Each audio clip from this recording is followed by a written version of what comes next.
I would be put into a van and taken to Freemasons once a month. There would be other children. Satanic ritual abuse would take place. My grandmother, his mother, and one of his sisters were tasked with the responsibility of teaching me about how to be the best child worker I could be. The first at the hands of my father occurred when I was 4 years old, and I remember him pushing me to the ground and me. My mother was complicit in that. Her absence spoke volumes. She was a classic narcissist. He was your classic psychopath. She was not present, even if she was present, if that makes sense. At the age of 5, my father drove me to my grandmother's house, and he said it was going to be a very special time for me and that she was going to teach me some things. When he then delivered me to her house, she took me into her bedroom and shut the door and locked it. And I turned around and faced her and said, "What are we doing? I don't understand." And she said, "You will do what you are told, otherwise there will be trouble." And then she told me how I was to try and perform in a manner so that Daddy's friends could have some fun with me and pay him more money. She started parading around and showing me moves and how to look at men and how to men and where to put my hands, and I was required to mirror her and reflect what she was doing. If I didn't get it right, she would slap me across the face.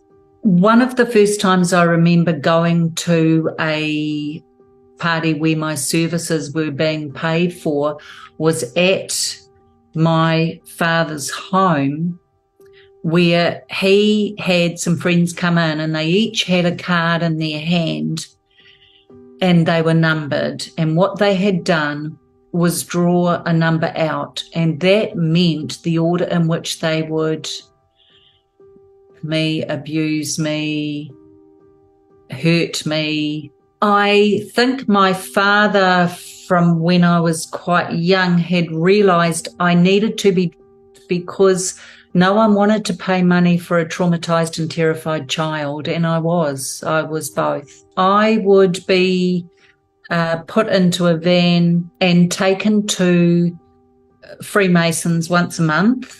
There would be other children. Satanic ritual abuse would take place. So there were many men there, and I'm not saying every Freemason was a pedophile, but I'm saying at certain levels throughout their hierarchy, they were doing this. That went on. We're now moving, I'm getting closer to 10 years of age now. My behaviour was out of control at school. I was so traumatized. I was screaming for help. The teachers didn't know what to do with me. I was sent out of the class more than I was in it. I was strapped continuously. I was punished continuously, but it was the only place I could be me.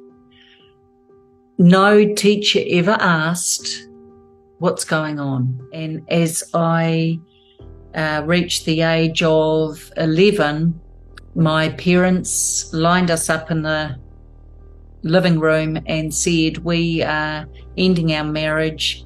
You need to choose who to live with." So anyway, he offered me a horse if I stayed with him, so I said I would. There was never going to be any horse. There was never going to be anything. So I stayed with him, and that's where my nightmare began, and that's what my first book is about. It's those 18 months I got left with my father and brother. I tried to take my own life 3 times during that 18 months living with my father and brother. Not only was I abused, I was physically abused. I was thrown against walls. I was stomped on, kicked, smacked around. I was psychologically tortured.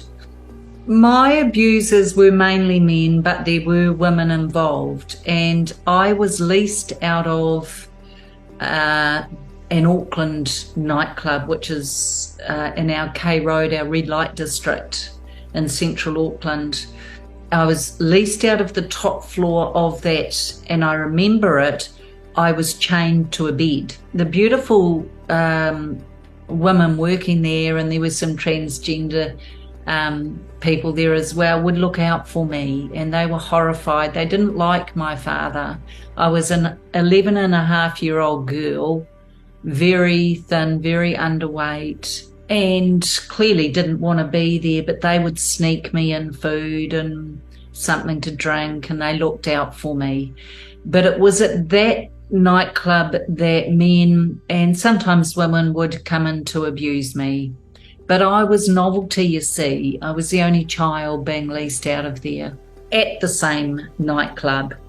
During the day, some weekends, I would be on the stage with other children, or maybe another girl or another boy, and we would have to perform for and with adult men and sometimes adult women, and this was all being filmed. I would have been 12 and a half.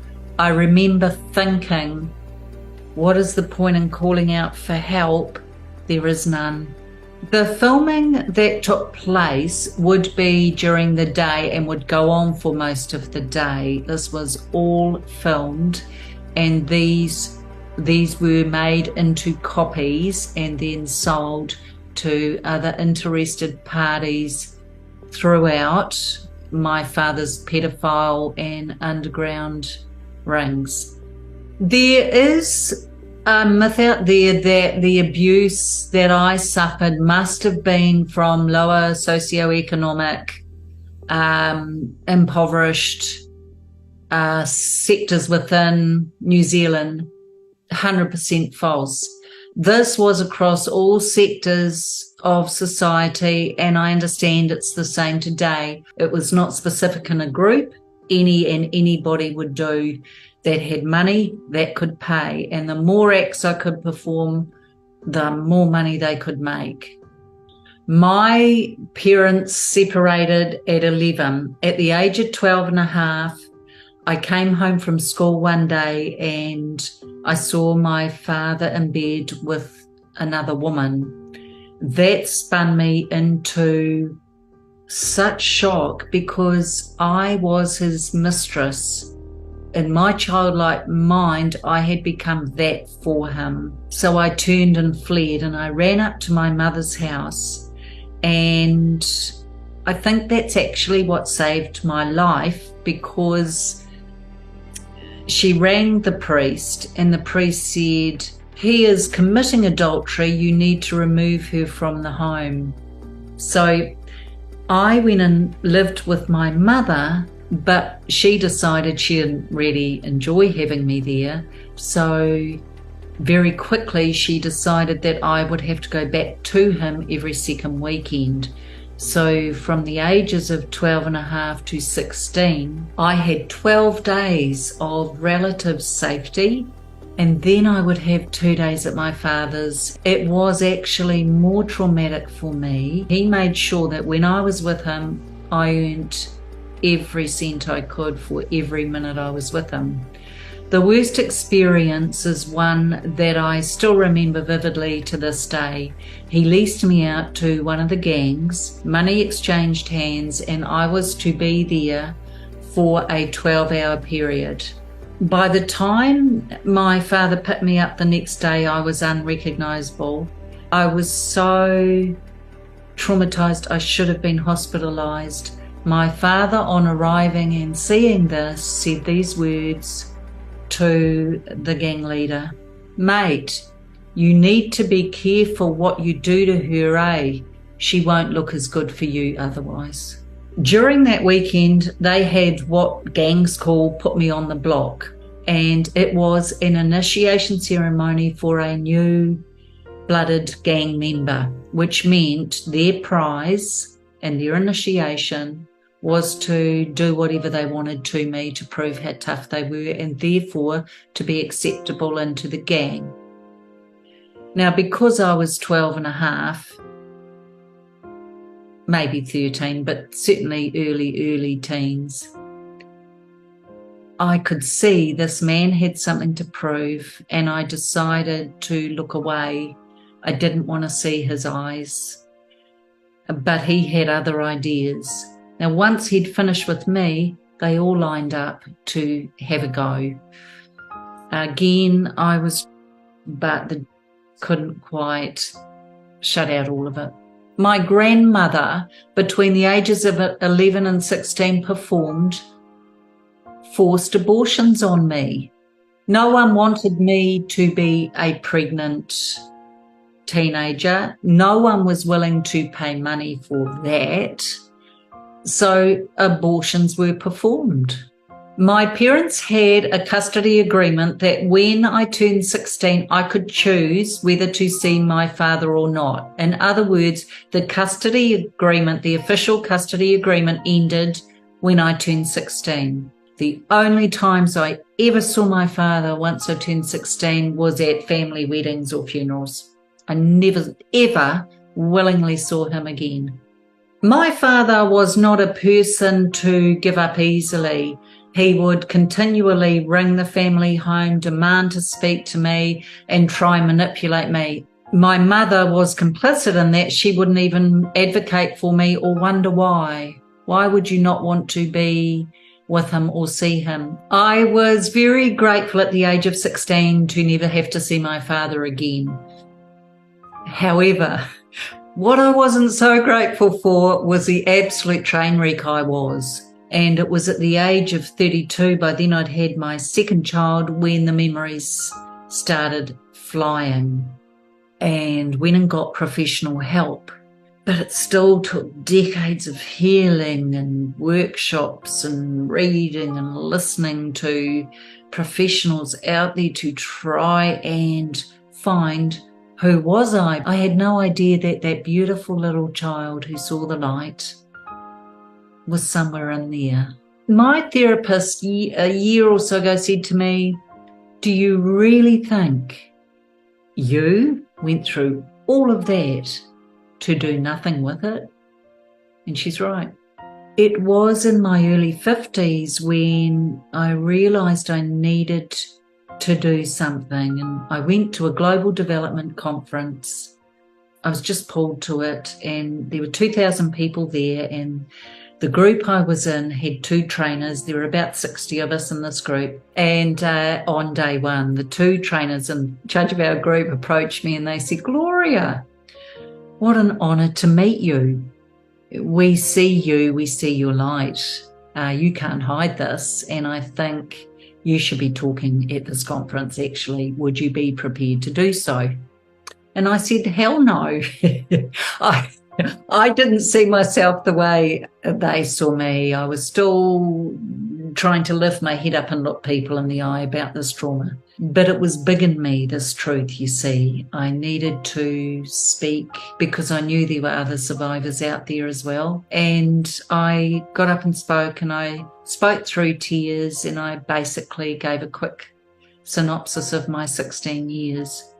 When I finally ended, it was silence, and I thought, oh no, this is too much for the audience. And then I raised my head and I could see the tears and the sadness and the absolute beautiful empathy. And then one by one, people started approaching, and one man came up and whispered in my ear and said, "Because of your courage today, I'm now finally going to speak about what happened to me." And so it began. And that is what lit the path. And it was at that place that I got asked, told, begged, please, please write your story.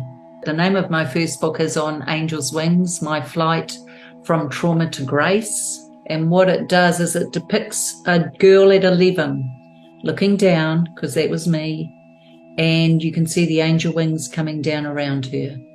This is my second book.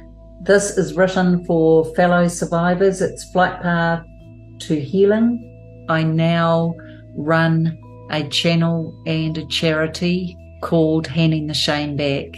I think for people watching who perhaps are newly outed survivors, never doubt your beautiful selves. You know the truth. You will always be shoulder tapped. You will always hear your inner voice give you the guidance, so trust you. Secondly, if you want to share, start with someone that you really trust, that is that ride or die friend who would never let you down.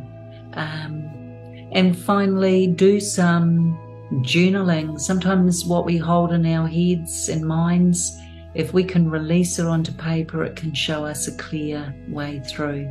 Thank you so much for watching this and listening to my story. I realise it would not have been easy, and I tell my truth in the hopes that it will inspire and lift others to feel less alone and that they are believed.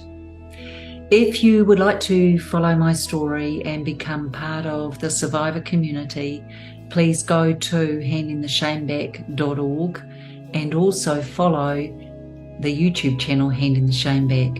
The links are below to the books, and if you would like to follow us on social media, Instagram tends to be the place to go. In the meantime, I see you, I stand with you, and I believe you.